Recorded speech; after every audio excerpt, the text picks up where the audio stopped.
লক্ষ্মী বাবা আমার, খেয়ে নে, খাবারের ওপর রাগ করতে নেই। আমি বলছি আমি খাবো না, খাবো না মানে খাবোই না। এমন করতে হয় না, লক্ষ্মী বাবা আমার, না খেলে যে ক্ষুধায় অনেক কষ্ট হবে তোর। হোক আমার কষ্ট, তাতে তোমার কি? আমার কষ্টে কি তোমাদের কিছু যায় আসে নাকি? বাবা আমার, আগে খেয়ে নে, তারপর তুই যা বলবি তাই শুনবো আমরা। একটু মুখে দে। আচ্ছা, আমি কথা দিলাম তোকে, কালই আমি তোকে নতুন ব্যাগ কিনে এনে দেব। না, তোমাদের আমার চেনা হয়ে গেছে। এখন ফুসলিয়ে ফাসলিয়ে খাওয়াতে পারলে পরে আর মনে থাকবে না। নতুন ব্যাগ কিনে না আনা পর্যন্ত আমি কিছুই খাবো না। কি হচ্ছে এখানে শুনি? কি আর হবে, সেই কখন থেকে খাওয়ানোর জন্য দাঁড়িয়ে আছি, এক মুঠো ভাতও গালে দিল না। আরে না খায় রেখে দাও, পেটে টান পড়লে তখন হাঁড়ি খুঁজে খুঁজে খাবে। হ্যাঁ, দিন দিন লাই দিতে দিতে যেন মাথার উপর চড়ে বসেছে। তুমি থামো তো, তোমার অফিসের সময় হয়ে যাচ্ছে, তুমি যাও।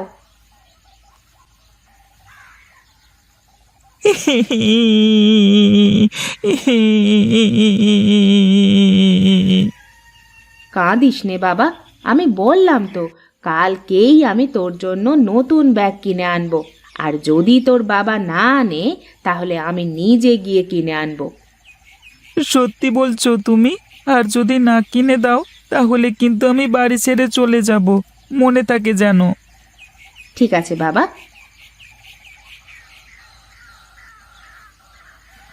বাবা, আমার জন্য কিছু এনেছো? না রে বাবা, আনতে তো চাইছিলাম, কিন্তু গল্পে গল্পে চলে এসেছি রে, আর মনে নেই।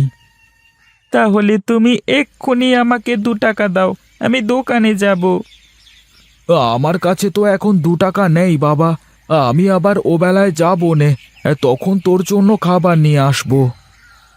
2 টাকাও নেই তোমার কাছে? সব নোট টাকা, খুচরো টাকা সব ফুরিয়ে গেছে রে বাবা।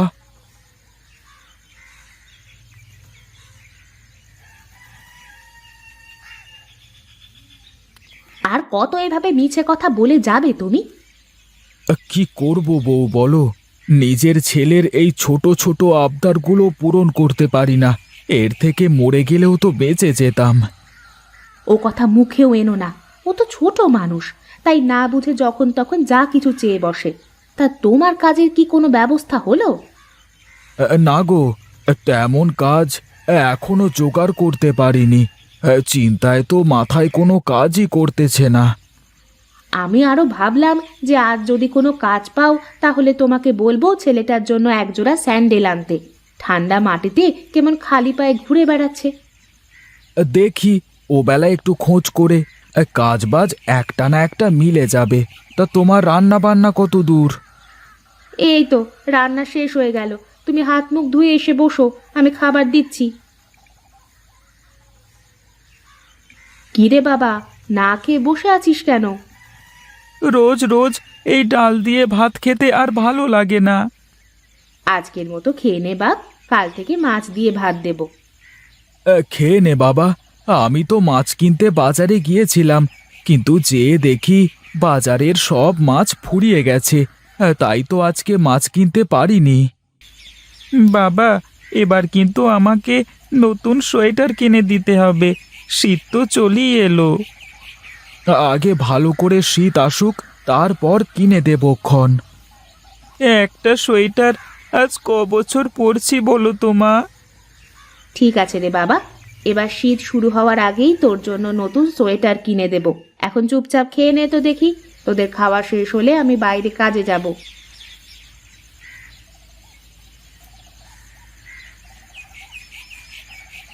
আরে গণেশ যে, কি খবর তোর? এই তো দাদা, তোমার কি খবর? আমি তো আছি দিব্যি। এটা কি তোর ছেলে নাকি রে? হ্যাঁ দাদা, ওর নাম মহেশ। বাহ, ভারী মিষ্টি নাম তো। এটা হলো আমার ছেলে ফটিক। দাদা, তাহলে আগাই আমি, ওর আবার স্কুলের দেরি হয়ে যাচ্ছে তো, আর একদিন কথা হবে।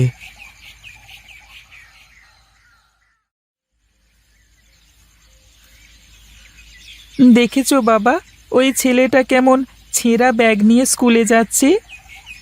ওর বাবা গরিব তো, তাই ও ছেঁড়া ব্যাগ নিয়ে স্কুলে যায়। আমি হলে কোনোদিনই যেতাম না, দরকার হয় স্কুলেই যেতাম না। হ্যাঁ। তুমি কি ওনাদের চেনো বাবা? হ্যাঁ রে বাবা, আমরা আগে একই স্কুলে যেতাম। ও আচ্ছা, ওনারা বোধহয় অনেক বড় লোক, তাই না বাবা? হ্যাঁ রে বাবা, ওরা অনেক বড় লোক, অনেক বড় বাড়ি। ওই ছেলেটার ব্যাগটা কত সুন্দর, আমার যদি ওরকম একটা ব্যাগ থাকতো। শোন রে বাবা, আমরা তো গরিব, তাই আমাদের ছেঁড়া ব্যাগ ছেঁড়া জুতো পরেই চলতে হয়। তুই একদিন লেখাপড়া শিখে অনেক বড় হবি, তখন দেখবি তোরও বড় বাড়ি হবে, বড় গাড়ি হবে।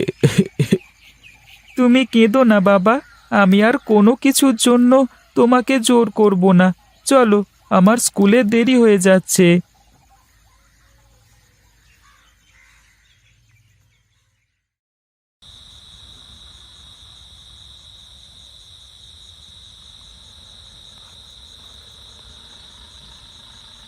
বুঝলে গিন্নি, এই ছেলেটাকে নিয়ে আমার বড়ই দুশ্চিন্তা হয়। তুমি খামোখা চিন্তা করতেছ, ও তো এখনো অনেক ছোট, বড় হলে সব ঠিক হয়ে যাবে। আমি যখন ছোট ছিলাম তখন একবেলা খেয়ে দুবেলা না খেয়ে থেকেছি। আমার বাবা মা খুবই গরিব ছিল, মাঝে মধ্যে তো রাতে শুধু পানি খেয়ে ঘুমিয়ে যেতাম। তুমি কষ্ট করেছো বলেই তো এখন আর আমাদের কোনো কষ্ট নেই, আমাদের তো এখন সব কিছু আছে। না না, এখনই ওকে সব বোঝাতে হবে, তা না হলে ও বড় হয়ে আরও খারাপ হয়ে যাবে। আচ্ছা, তুমি এখন এসব কথা বাদ দিয়ে ঘুমাও তো দেখি।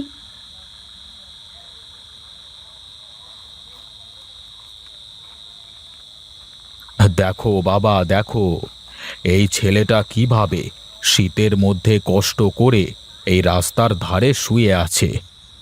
আচ্ছা বাবা, ওদের শীত লাগে না? এভাবে রাস্তায় শুয়ে থাকে ওরা? চলো, আমি তোমাকে দেখাই।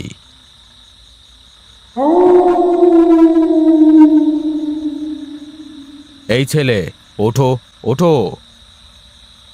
বাবু, আমি কিছু করিনি বাবু, আমাকে ছেড়ে দেন বাবু, আমাকে ছেড়ে দেন। এই ছেলে, তুমি এইভাবে রাস্তায় শুয়ে আছো কেন? তোমার ঘর বাড়ি নেই? হ্যাঁ বাবু, আমার মা বাবা কেউ নেই, এই রাস্তায় আমার ঘর বাড়ি। এই শীতের মধ্যে এভাবে শুয়ে আছো, তোমার শীত লাগে না? শীত তো লাগে, কিন্তু কি আর করব, আমার মতো রাস্তার ছেলের শীত লাগলে কার কি আসে যায়। বাবা, তুমি ওকে এক্ষুনি একটা শীতের কাপড় কিনে দাও। তোমরা এখানেই দাঁড়াও, আমি এই যাব আর এই আসব।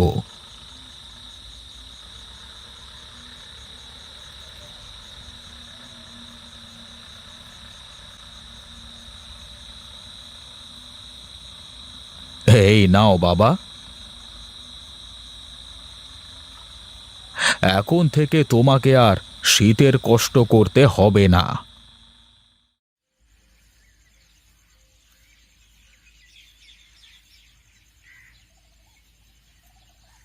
যা শীত পড়তেছে, তাতে করে গরিব মানুষের তো বেঁচে থাকাই দায়। গরিবের সবকিছুতেই সমস্যা গো গিন্নি, গরিব হয়ে জন্ম নেওয়াটাই পাপ। একদিন আমি অনেক বড় হব বাবা, তখন আমরা সব গরিব অসহায় মানুষকে সাহায্য করব। দোয়া করি বাবা, তোর মনের আশা যেন পূর্ণ হয়।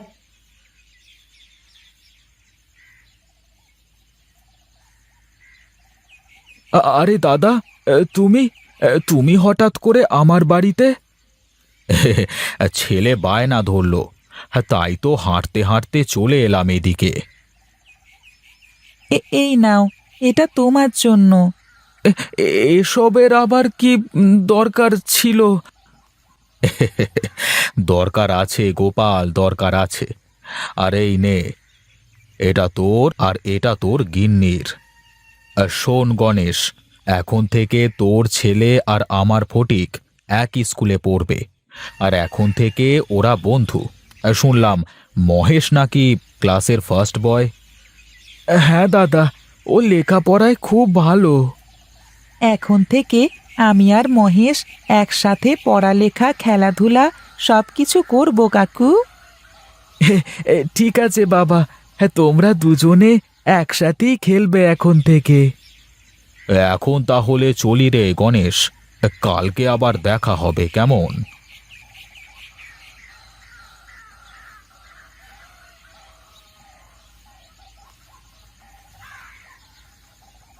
এই নাও তোমাদের দু বাপ বেটার চা, তাড়াতাড়ি ধরো, ঠান্ডায় হাত বরফ হয়ে গেছে আমার।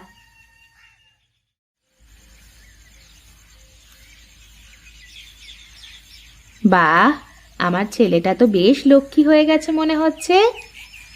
আজকে থেকে আমি আর কোনো জিনিসের জন্য বায়না করব না মা। ওমা, কেন, কি হয়েছে? জানো মা, এই শীতে গরিব মানুষ কত কষ্ট করে, গরিব মানুষের জীবন কত কষ্টের হয়। আমার সোনা ছেলে, দোয়া করি তুমি অনেক বড় হও আর গরিব দুঃখী মানুষের পাশে দাঁড়াও। তোমাকে অনেক ধন্যবাদ বাবা, তুমি না দেখালে আমি কখনোই বুঝতে পারতাম না। জীবনে বড় হতে হলে নিজের থেকে যারা ওপরে আছে তাদের দিকে না তাকিয়ে নিজের থেকে যারা নিচে আছে তাদের দিকে তাকাতে হয় বাবা। তোমার এই কথা আমার সারা জীবন মনে থাকবে বাবা। আর এতদিন তোমাদের অনেক কষ্ট দিয়েছি বাবা, এখন থেকে আর একটুও কষ্ট দেব না, কথা দিলাম। ঠিক আছে বাবা, ঠিক আছে। এবার তাহলে চাটা খাও, তা না হলে যে ঠান্ডা হয়ে যাবে।